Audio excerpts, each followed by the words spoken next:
Hello student, आज हम mixed fraction के बारे में जानते हैं। मिक्स्ड फ्रैक्शन, ठीक है। जैसे कि 5 इंटीजर 2/3, हम इसको क्या पढ़ेंगे? 5 इंटीजर 2/3। इसको ब्रेक करने के लिए डिनोमिनेटर का 5 में मल्टीप्लाई करेंगे, 5 × 3, न्यूमरेटर को प्लस कर देंगे, अपॉन में 3 ही रहेगा।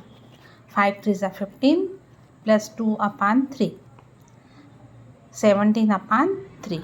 ये मिक्स्ड फ्रैक्शन जो था वो नॉर्मल सिंपल फ्रैक्शन में कन्वर्ट हो गया।